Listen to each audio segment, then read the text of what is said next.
சக்தி பராசக்தி. என் அன்பு தங்கமே, நீ நேசிக்கும் விரும்பிய உறவு இந்த உண்மையை உன்னிடம் சொல்லியே ஆக வேண்டும் என்று துடித்து கொண்டே இருக்கின்றது.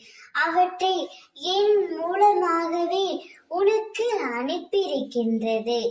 அம்மா, இந்த உண்மையை எப்படியாவது நான் நேசிக்கும் உறவிடம் கொண்டு சேருங்கள் அம்மா என்று என்னிடம் கூறி அனுப்பியிருக்கின்றார். இதை முழுமையாக கேள் தங்கமே. இப்பொழுது நீ உன் துணையை பிரிந்து கஷ்டப்பட்டு கொண்டிருக்கின்றாய்.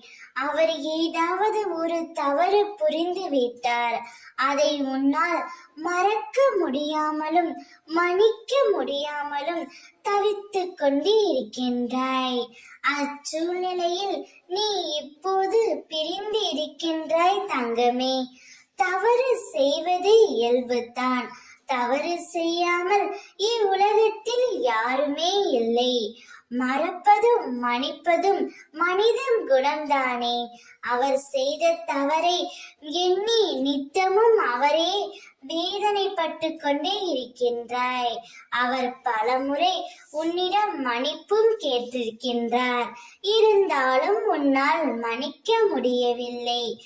அதே சமயம் அவரை மறக்க முடியாமலும் தினமும் இரவில் அவரையே நினைத்து தவித்து கொண்டே இருக்கின்றாய். கவலைப்படாதே தங்கமே. நேர்மையாகவும் நிதானத்துடனும் யோசித்துப் பார். அவர் மன்னிக்க முடியாத தப்பையா உனக்கு இழைத்து விட்டார்? அவ்வாறு இருந்தால் கூட அதை மன்னித்து ஏற்றுக்கொள்ளும் மனப்பக்குவத்தை நீ சற்று வளர்த்து கொள்ளத்தான் வேண்டும். அப்பொழுதுதான் உன்னுடைய வாழ்க்கை நன்றாக இருக்கும்.